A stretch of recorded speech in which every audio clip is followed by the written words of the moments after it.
সবাইকে স্বাগত জানাচ্ছি। গুরুত্বপূর্ণ একটি নিউজ হচ্ছে বর্তমান নির্বাচন কমিশন সংস্কারের প্রধান ডক্টর বদিউল আলম মজুমদার তিনি বলছেন জাতীয় সংসদে নারীদের জন্য 100 আসন দিতে হবে।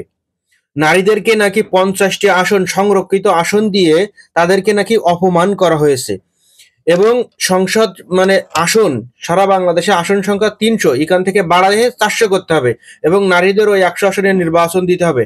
আমার কথা হলো যে যে আন্দোলন সংগ্রাম মূলত শুরু হয়েছিল বৈষম্যের বিরুদ্ধে, কোটা সিস্টেমের বিরুদ্ধে আন্দোলন সংগ্রাম করে একটা বিপ্লব সংগঠিত করে আবার আপনি নারীদের কোটা দিতে চান। এই কোটা আমরা মানতে চাই না, কোনোভাবে কোটা মানা হবে না। নারীদেরকে আপনি সুযোগ দিতে চান, আমরাও সুযোগ দিতে চাই। তারা আমাদের মা, তারা আমাদের বোন। তারা বাংলাদেশের 400 আসনে প্রতিদ্বন্দ্বিতা করুক। 400 আসনে নারীদের আর সদস্য দেওয়া হোক, নির্বাচনে প্রতিদ্বন্দ্বিতা করতে সুযোগ দেওয়া হোক। তারা 400 আসনে প্রতিদ্বন্দ্বিতা করবে। দেশের জনগণ যদি তাদেরকে ভোটার অধিকার প্রয়োগ করে তাদেরকে যদি পাশ করায়, তারা যদি 400 আসনে পাশ করে, বা 400 আসন হইলে তো আপনার 2/3 সংসদ সদস্য পাশ করতে হবে। তখন তারা যদি 2/3 আসনে মেজরিটি পায়, মেজরিটি পেয়ে যদি বাংলাদেশের সরকার প্রধান নারী হয়, বাংলাদেশের সকল মন্ত্রী এমপি যদি নারী হয়, বাংলাদেশের সকল সেক্টরে যদি সব নারী হয়, তাতেও আমার আপত্তি নেই। কিন্তু এই নির্বাচনের নামে নারীদেরকে 100 আসন দিতে হবে, সেখানে আবার কোটা দিতে হবে। ভাই, আমি কোটা মানতে রাজি নই। এত কষ্ট সংগ্রাম করে আন্দোলন করার পরে আবার নারীদেরকে কোটার নামে বৈষম্য, কোটার নামে পুরুষের বৈষম্য করা, এটা আমরা কোনোভাবে মানতে চাই না।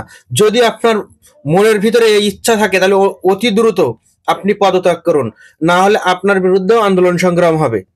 আপনি কিভাবে একটা সুষ্ঠু নির্বাচন হবে, কি কি সংস্কার করা প্রয়োজন, কোন পথে গেলে একটা নির্বাচন কমিশন সুষ্ঠু নির্বাচন করতে পারবে, বিগত বছরগুলোতে কি কারণে নির্বাচন কমিশন সুষ্ঠু নির্বাচন করতে পারে নাই, সেদিকে খেয়াল দেন। সেদিকে খেয়াল দিয়ে সুষ্ঠু নির্বাচনের পথে নির্বাচন কমিশনকে সংস্কার করুন। আপনি প্রধান উপদেষ্টা তথা বর্তমান সরকার প্রধানকে সহযোগিতা করুন। আর এই অবান্তর কথাবার্তা বলে বর্তমান সরকারকে বিভ্রান্ত করবেন না, সাথে সাথে দেশবাসীকে বিভ্রান্ত করবেন না। কারণ দেশবাসী ইতিমধ্যে কোটার বিরুদ্ধে যেভাবে ফুঁসে উঠেছিল, আপনি আবার সেই কোটা সিস্টেম ফিরিয়ে আনতে চাচ্ছেন। আমরা নারীদের সম্মানের পক্ষে, তাদের মর্যাদা দেওয়ার পক্ষে। মর্যাদা দেওয়ার নামে আমরা কোটা দেওয়ার পক্ষে না, সম্মান দেওয়ার নামে কোটা দেওয়ার পক্ষে না। তাদেরকে 400 আসনে প্রতিদ্বন্দ্বিতা করার সুযোগ দেন। 400 আসনে যদি তারা বিজয়ী হয়, সরকার গঠন করে, নারীরা দেশ চালায়, আমাদের কোনো আপত্তি নেই। ধন্যবাদ সবাইকে।